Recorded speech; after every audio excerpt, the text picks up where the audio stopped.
Мой сегодняшний рассказ об одном типе предметов традиционной казахской культуры – о свадебных головных уборах невест Осаукиле. Свадебному костюму всегда уделяли огромное значение.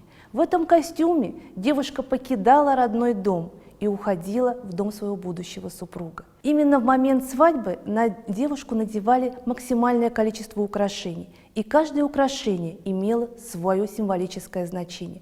Так и Саукиле сконцентрировала в себе массу мифологических символов, которые скрыты от нас. И сегодня мы постараемся заглянуть в мир этих мифологических символов казахской культуры.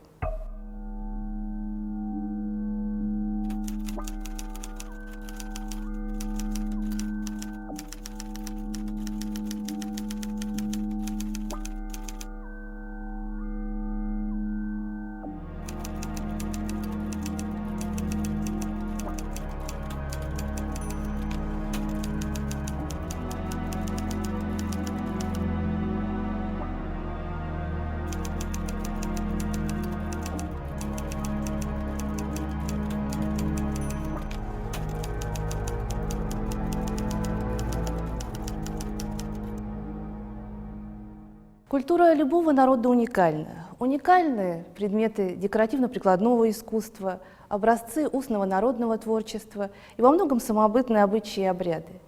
Сегодня мы поговорим о традиционной казахской культуре и обратимся к одному типу предметов из традиционной казахской культуры, к головным уборам казахских невест, к саукиле. Мы коснемся вопросов, связанных с происхождением этого типа головных уборов, и постараемся прочитать этот предмет. Что значит прочитать предмет? Мы постараемся расшифровать скрытые символы мифологической системы традиционной казахской. Мы попробуем заглянуть в скрытый мир мифологических образов. Саукиле – богато декорированный головной убор. Далеко не каждая семья могла позволить заказать такой головной убор. Стоимость его доходила до 5000 рублей серебром на конец 19-го, начало 20 века. Заказывали саукиле заблаговременно до свадьбы, обычно за год, за полтора даже до предполагаемой свадьбы, когда уже было совершено сватовство, и девушка уже была в статусе невесты, она ожидала свадьбы. В этот момент ее семья заказывала у ювелира саукиле. Двух одинаковых саукиле не бывает. Каждый ювелир украшал и декорировал этот головной убор по-своему. Есть региональные особенности саукиле. Так скажем, западные саукиле отличают то, что там очень массивные, антропоморфные, часто металлические накладки на средней части головного убора.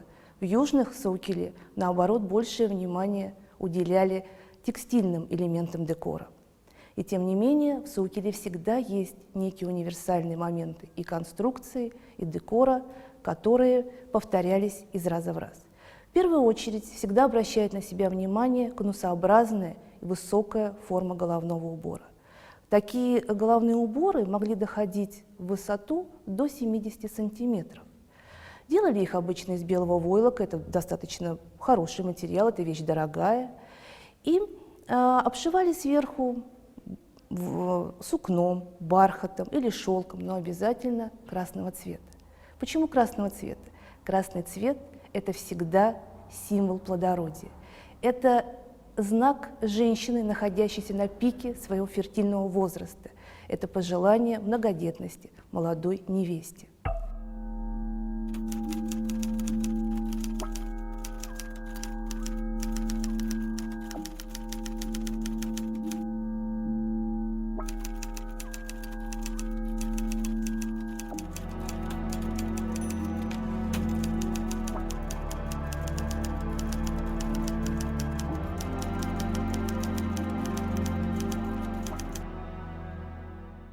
Внутри саукиле есть трехлопастная стеганая шапочка. Она очень напоминает по форме подшлемник.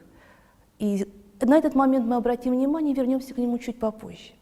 Сзади саукиле расположена вышитая полоса, она достаточно длинная и богато декорирована. Некоторые исследователи считают, что эта полоса – ложный накосник. Когда-то в древние времена, а саукиле свою историю ведет из достаточно древних времен, этот тип головного убора древний.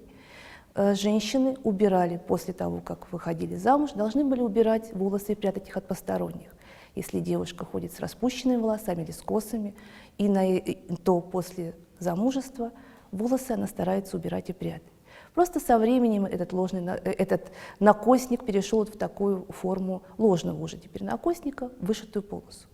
С боковых сторон саукиле свисают удивительно богато оформленные подвески, жахтау.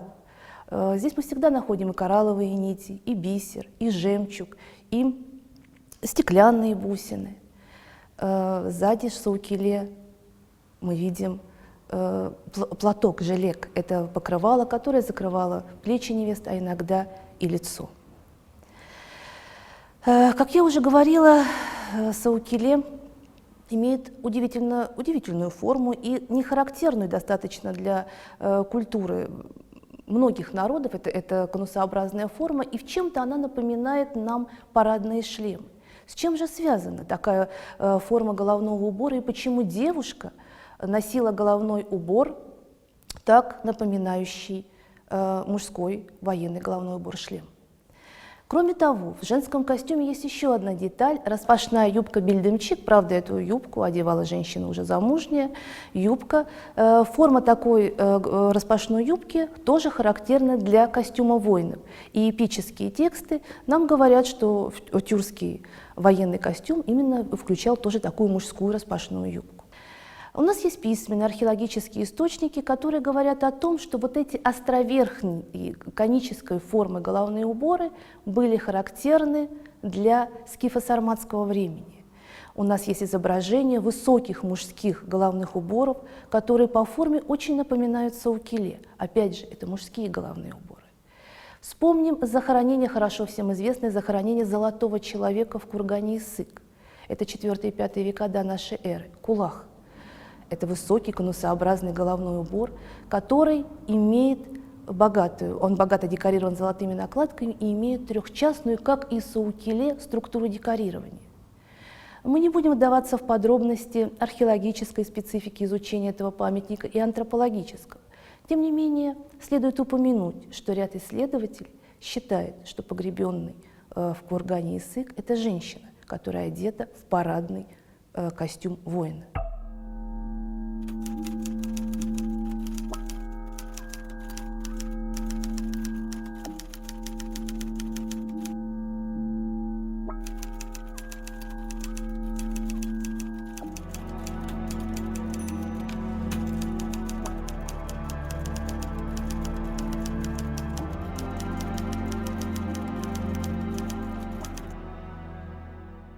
Почему же это происходит? Почему опять возникает вопрос, почему свадебный головной убор так напоминает мужской военный головной убор? Возможно, это связано с тем, что воспитание казахских девушек, даже этнографической современности, напоминает нам немного амазонок. В культуре любых народов есть образы эпических дев-воительниц, богатырш, которые вступали в поединок со своим потенциальным женихом, и только после победы над девушкой жених имел право сочетаться браком с этой девой-воительницей. Победа над девой практически то же самое, что лишение вот этой природной девичьей силы во время лишения невинности. И в данном случае, конечно, этнографическая действительность не знает легендарных дев-воительниц, но воспитание казахской девушки всегда было достаточно свободно. Конечно, она должна была иметь достойное воспитание, чтобы стать достойной женой. Но девушек воспитывали смелыми, ловкими. Они должны были хорошо держаться в седле, участвовать в состязаниях, постоять за себя. Часто девушки участвовали в музыкально-речевых поединках наравне с молодыми людьми. А в таком состязании, как ИСКУ, «Догони девушку», невеста, молодая девушка, всегда была ведущим персонажем состязания.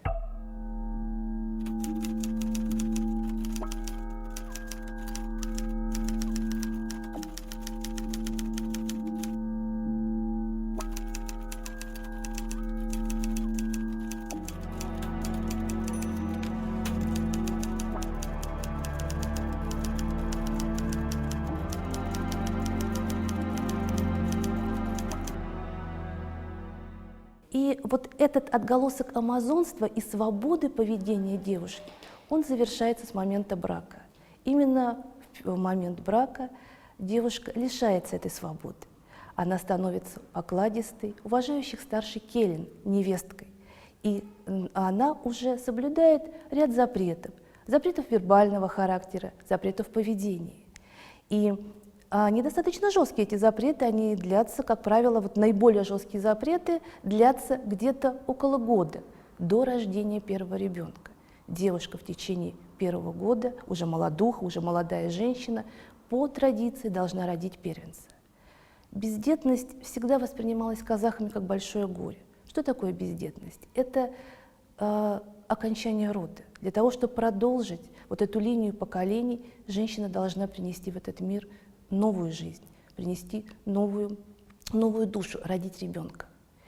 И поэтому вся семантика образов, которые мы видим в Саукиле, она направлена именно на защиту молодой девушки от всевозможных вредоносных сил, от действия злых духов, от сглаза. Девушка должна сохранить тот потенциал, фертильный потенциал, который позволит ей стать матерью.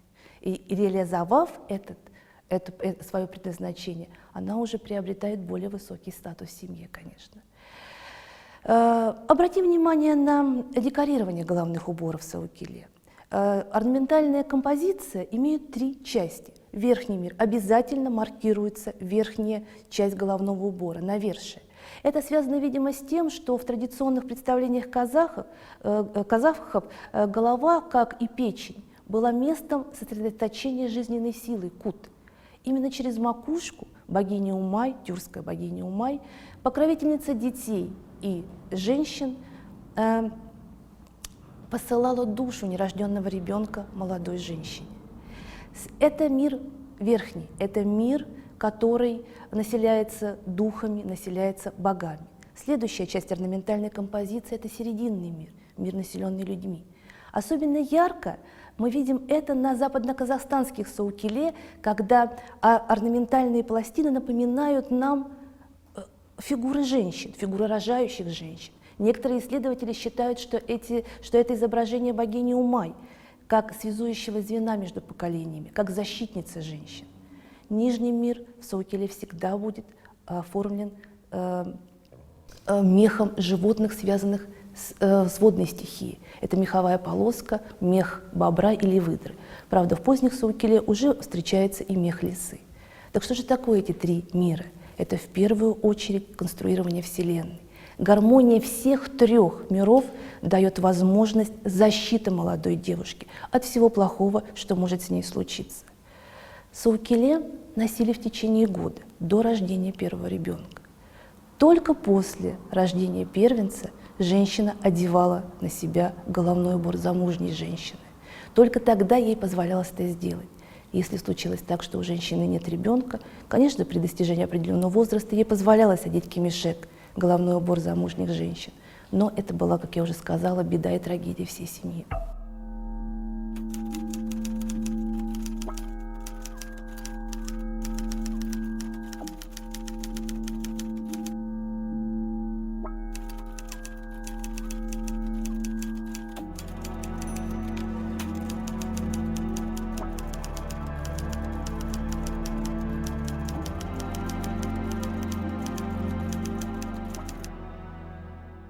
Кроме того, что девушка нуждалась в защите, вот эта символика защиты девушки реализовалась даже в материалах, которые использовали при декорировании Саукиле. Здесь мы видим и сердолик, который защищает от сглаза. Здесь мы видим коралл, который по традиционным представлениям казахов должен способствовать многодетности женщин. Здесь мы видим жемчуг, который связан с чудом деторождения. Саукиле, как я уже сказала, достаточно дорогая вещь. В конце XIX века саукиле выходит из употребления, уже редко встречается, но встречается еще, конечно. И менее состоятельные семьи использовали головные уборы свадебные, вышитые тюбетейки, шали. В конце XIX века это часто русские шали. Но саукиле всегда оставался символом казахской культуры. Сейчас уже мы не встретим в Саукиле вот так вот в какой-либо казахской семье, это единицы. Эти предметы хранятся в музее. И смотря на них, мы читаем историю семьи. Ведь саукиле передавалось из поколения в поколение. По прошествию года, когда женщина снимала саукиле, а в течение года она одевала его, конечно, не носила его постоянно, это тяжелый головной убор, она одевала его по торжественным случаям, например, прием гостей. После того, как она родила ребенка, одела кимишек, она передавала это саукиле своей дочери, а если нет дочери, то женщинам из семьи мужа. Она отдавала свою благодать, свое благопожелание и свои пожелания к рождению многочисленного потомства. Саукиле хранилась в семье. И, конечно, это история семьи, когда мы видим, как саукиле подновляли. Это называется бытовая реставрация, когда порвалась нитка коралла. И вот мы видим, как ее заменили, но кораллов не было, а заменили стеклянными бусинами. Упала какая-то подвеска, потерялась. Женщины пришивают другие подвески. И такие головные уборы, они бытуют очень долго, поэтому мы видим на них разновременные и подвески, и накладки металлические. Женщина хранила саукиле. Это была единственная вещь, которая по большому счету принадлежала ей полностью. В традиционной культуре приданое казахской невесты поступало в распоряжение семьи жениха. Но саукиле женщина хранила у себя. И если случалось так, что по каким-то причинам женщина покидала семью мужа, она имела право забрать саукиле с собой.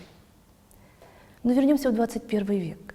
Сегодня мы встречаем саукиле в свадебных салонах. Это говорит о том, что традиционный головной убор свадебный востребован, и интересуется этим головным убором именно казахская молодежь. Разговаривая с казахскими женщинами, девушками, мы замечаем, что именно девушки становятся инициатором того, чтобы выходить замуж в традиционном костюме, в традиционном головном уборе. Конечно, современные саукиле отличаются и по конструкции, и по богатству декора, но тем не менее такое уважительное отношение к своей культуре и к национальному костюму говорит о том, что символы казахской культуры, традиционной казахской культуры существуют в современном мире, они живые и востребованы.